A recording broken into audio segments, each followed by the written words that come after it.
xRhythms.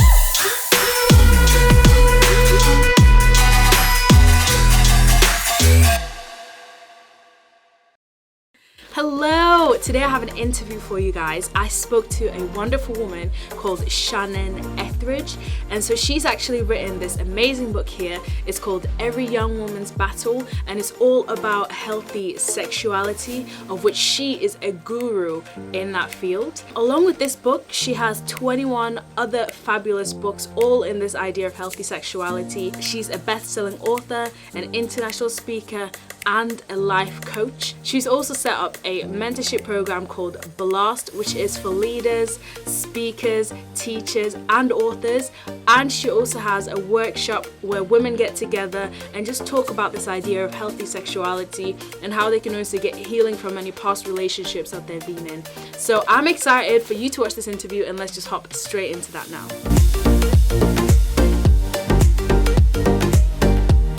So hi Shannon. Hi Rejoice, thanks so much for having me on. Could you just tell us a little bit about your background and when and why this whole area of healthy sexuality became important to you? Yes, well, I have a master's degree in counseling and human relationships, but the journey started long before the master's program. I like to say that I graduated from the School of Hard Knocks after some really rough and rocky teenage years.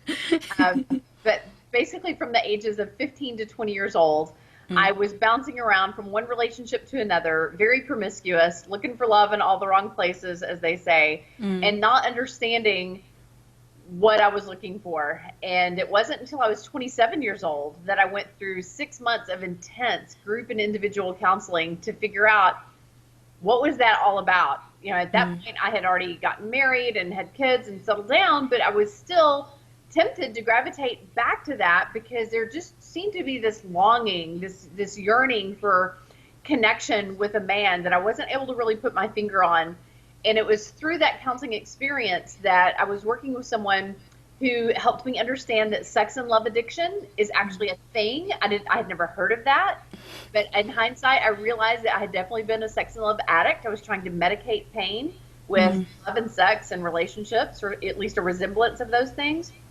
But that what I was really looking for was the attention and affection and approval of either a father figure or a brother figure, because I was gravitating toward men who were like 5 or 6 years older than me, which was my brother, and like 20 years older than me, who was like my dad. And when I was 4, I had an 8-year-old sister who died suddenly of an aneurysm, and my dad and brother just emotionally shut down after her death. So I think that as soon as I went through puberty, and I had some uncles who taught me that if I want attention and affection from men, I can get it if I just play their little games, like how far have you gone with a boy, and how far would you let me go, and can I touch you here or here, and let's just keep this our little secret because your parents would never understand our special love for each other. Like, it indoctrinated me into a world where I could feel as if I had power again if I just were willing to play those games. So I became the biggest flirt the 8th grade has ever known, lost my virginity in 9th grade, one partner after another, but then recognizing that, wait a minute, if what I'm really looking for is the attention and affection and approval of older men, why don't I just go back to the source? Why don't I develop a healthier relationship with my own father and my own brother, and of course my husband as well?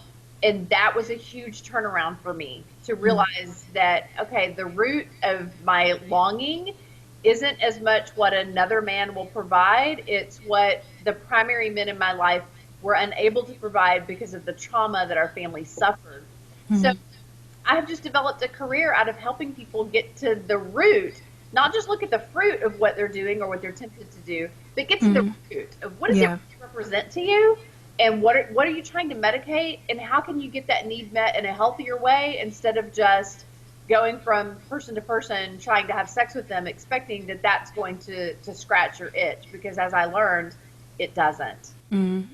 So what is it then that you wish you'd known during your teenage years when all of this stuff was happening and you were kind of like lost in that addiction? What is it that you wish you would have known and heard at that time?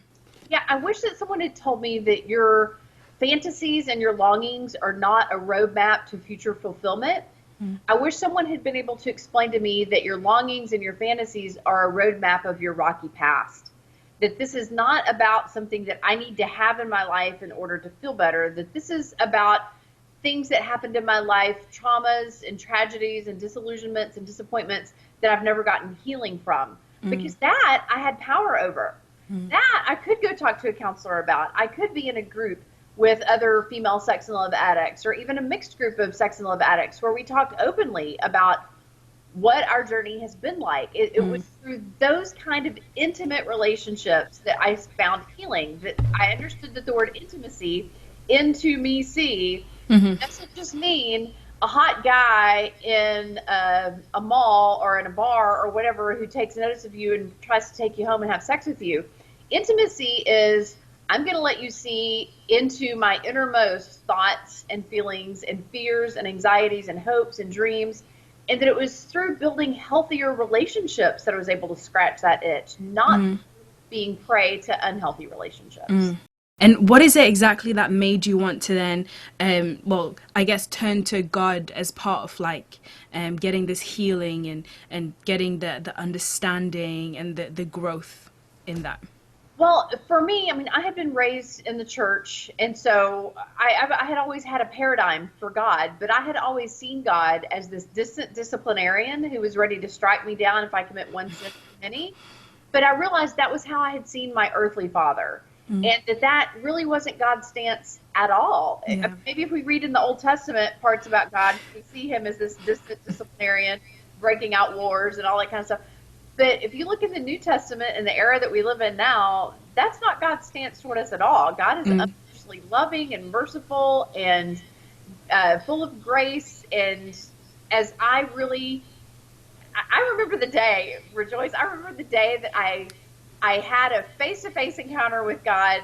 I was sitting in a Bible study fellowship meeting, and I sensed God saying, it's you that has to die. We were studying John 12:24 about if a kernel of wheat falls to the ground if a kernel of wheat, unless a kernel of wheat, that's what it is, unless a kernel of wheat falls to the ground and dies, it remains a single seed. But if it dies, it reproduces an entire field of wheat. And I remember God saying, it's you that has to die. And I'm just like, what are you talking about, God? Like, I don't sleep around anymore. I totally changed my life. I've given you, my marriage, my family, my ministry. Like, I've done everything that I know to do. That was when God put someone in my life who awakened me to the fact that I still dressed and carried myself in a way that was very hungry. I put a neon sign on my forehead that says, I'm hungry for protection. And so that was when it was like, okay, God, I'm ready for you to lift the veil. I'm not going to flinch. I need to see the depth of where I've been so that I don't go back there again. And so it was really through learning to look at God through the lens of, he's the lover of my soul. He is my heavenly father. He's my heavenly bridegroom, as it talks about in Revelation and in many other parts of Scripture, that I started letting God woo and pursue me instead of feeling that he was judging me at every turn. And that was hugely healing and transformational in my journey. And I'm so grateful for that season, because it's really sustained me well. I'm 50 years old now, and I have never gone back to that looking for love in all the wrong places thing. I really about that. Wow, that's so encouraging. And you mentioned the whole thing about you were dressing like you were hungry, and that's something that you wrote about in your book. And I think this is something that, if I'm being honest, I myself went through as well, and where I hadn't really noticed that the way that I dressed affected the people around me that much. And so I went through a whole phase where I was like, you know what, I'm gonna get rid of all my clothes that are not right, and I only want to try and dress like I guess modestly and in a way that I'm showing that I care for the guys around me, as well as caring for myself, and more importantly, caring for God and the way that he wants me to sort of love the people around me. So I got rid of a lot of my clothes, and I found like that sort of changed me a bit on the inside as well, and the way that I kind of walked with a bit more confidence, and the conversations and stuff that I had with people, which was super amazing. And another thing that you mentioned in your book was the whole thing about media. And I completely and totally agree with that. Do you want to just talk a little bit about that? Sure. I mean, we have to realize that we are impacted by the things that we allow into our lives. Yeah. And when I looked at my teenage years, especially during the summer months when I was home from school, I was binging on One Life to Live, All My Children, General Hospital. I mean, my life was all about soap operas and romance novels. And I realized that I was kind of trying to mimic that and live that out. I remember my icon at the time was Erica Kane on All My Children. So really, it's the Susan Lucci character. She was, I mean, I don't know how many husbands she's had. I don't know how many lovers she's had. She's a very powerful woman. But realizing that, this isn't working for me. It may work for a character in a soap opera that doesn't have to face real consequences because the writers don't put that part in. But for me, I had to really take a big step back and look at what am I watching on television? What kind of music am I listening to? What kind of clothes am I wearing? And I'm not about being a prude. Like, if you would ask anyone who know me, they're like, prude would be the last word on their list to describe me. And so when I say the word modest, I don't want girls to get the impression that I don't think that a woman should dress to flatter her body type. I do. I think that the female body is like the pinnacle of God's creation. But we don't have to flaunt it or bear it to an extreme to get attention or affection. That in fact, when we start dressing, instead of calling it more modestly, I just call it more maturely. Just, dress your age. You're not 5. You can't walk around in, midriff and short shorts and not expect that people won't do a double take when your butt's hanging out your shorts and your boobs are coming out your top. That when we start dressing more maturely and dressing for our age, people start treating us with more dignity and respect. They start wanting to know more about the thoughts that we have and the ideas that we have and the views that we have. And then we're able to really form relationships that provide that intimacy, because what you'll notice is that when you dress that way, you will get attention. Like, certain people will turn their heads and stare, but they will rarely engage you in a healthy conversation on an adult level that nourishes your soul. They will more than likely hit on you. Yeah. Or try to flirt with you or try to drag you down a path where they're trying to get their own needs met. So just paying attention to how people treat you based on how you carry yourself, and then paying attention to what storylines are you telling yourself in your own head based on the media that you expose yourself to. Those are 2 really great strategies for winning this battle of sexualization everywhere. I know you mentioned it in your book, but what are some of the just general everyday practical ways or practical questions and things you could consider when thinking about the way you dress? Yeah, well, one of the questions that should be a red flag for you is that if you're envisioning who you're going to see that day and picking out your clothes on trying to turn this person's head or get this person's attention, then you can pretty much know that you have an "I'm hungry too" tattoo on your forehead, that you just can't see it, but other people can. So I think more than anything, try to keep in mind that you're a woman on a mission. I think that all of our lives should be purpose-driven. We all have a mission. Asking yourself, what is my mission, is a really important thing. So before, as a teenage girl, before I went through this transformation, my mission was to get attention and affection. I didn't know it at the time, but that was definitely how I operated. That was definitely how I dressed. It was all about how can I present my body in such a way that will turn people's heads. But then as I grew older and got a better understanding of who I am in Christ, and that God really does have a mission for me, and it doesn't involve attracting much older men or married men or men who just want to sleep with me, that what it involved was directing people toward Him. What it involved was really getting to know people on a deep level and help them sort out their problems and their, some of their traumas from life. And so as I evolved I went into youth ministry and then eventually became a counselor / coach.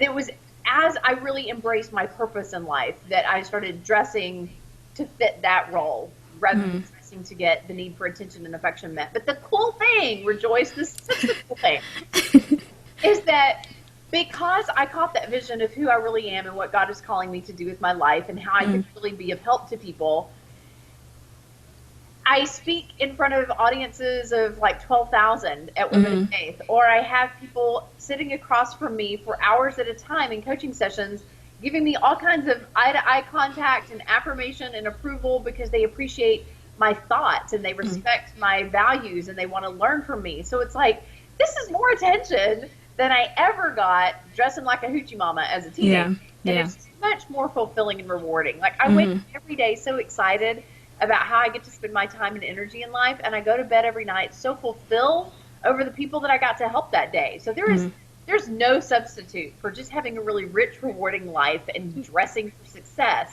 rather than dressing for attention. So in addition to the Every Young Woman's Battle book that's written for 13 to 20-year-olds, I also had the opportunity to develop an entire series of books. And so I wrote one, Every Woman's Battle is actually for women like ages 21 and up, married or single.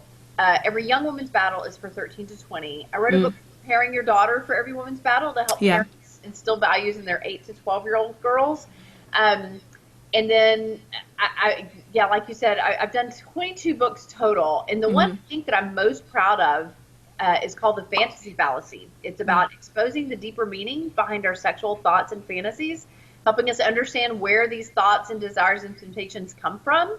That one has won all kinds of awards, and I speak about it frequently. And so I would challenge your listeners that if they read Every Young Woman's Battle and they're ready to go deeper to learn even more about how their sexual brain functions, The Fantasy Fallacy would be a great next step for them. Learning more about how the sexual brain functions and is wired, it will set you free to not just resist temptations for unhealthy relationships, it will also set you free to really enjoy healthy relationships. Because here's the thing I'm concerned about, Rejoice. I don't know if it's this way as much in your country as it is in my country in America. But for a period of about 20 years, there was this thing that we call the purity movement, where people were like, committing not to have sex until marriage. And that's a great goal. That is a wonderful goal. And that's certainly, God's best standard for us. But what it did is it instilled a lot of shame in a lot of people who maybe didn't do it as perfectly as they had set out to do it.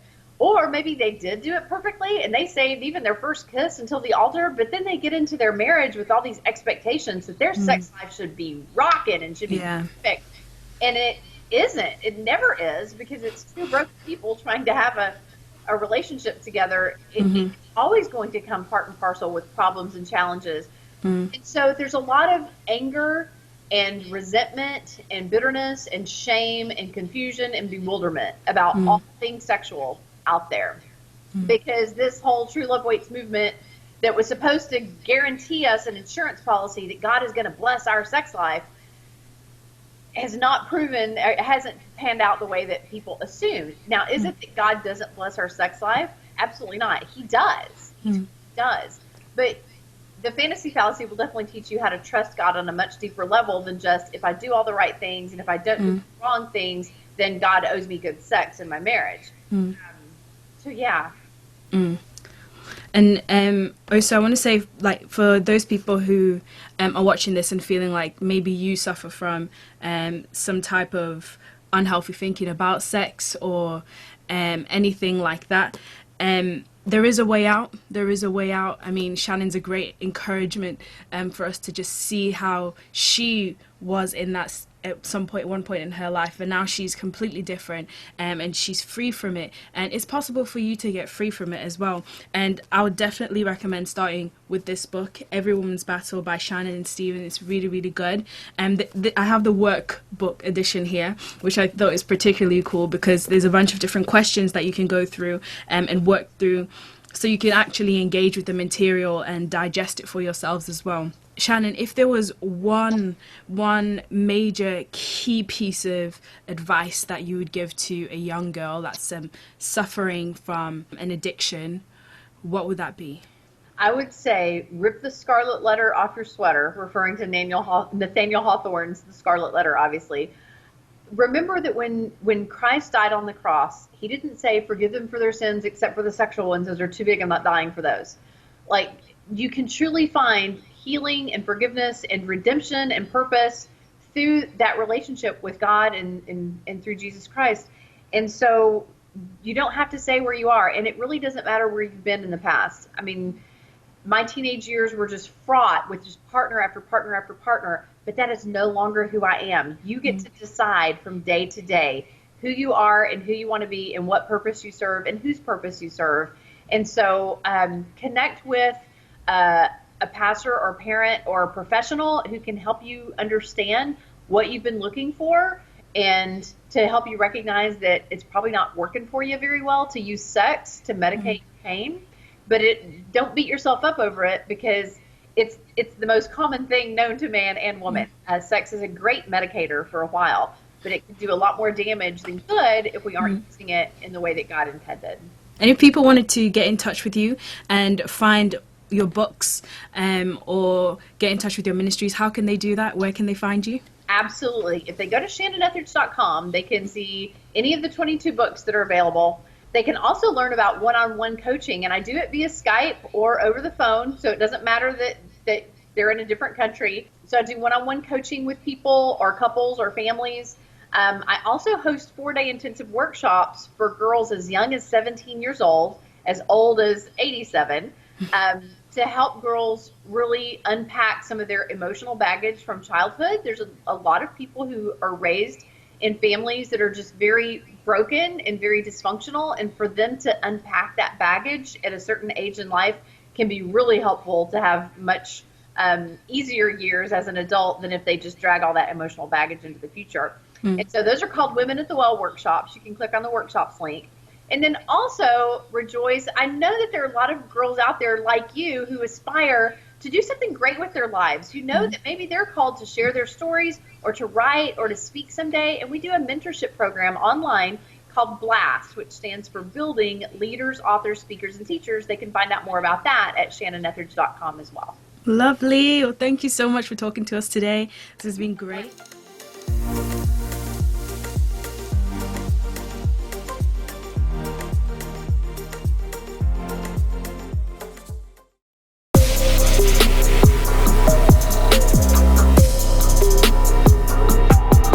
xRhythms.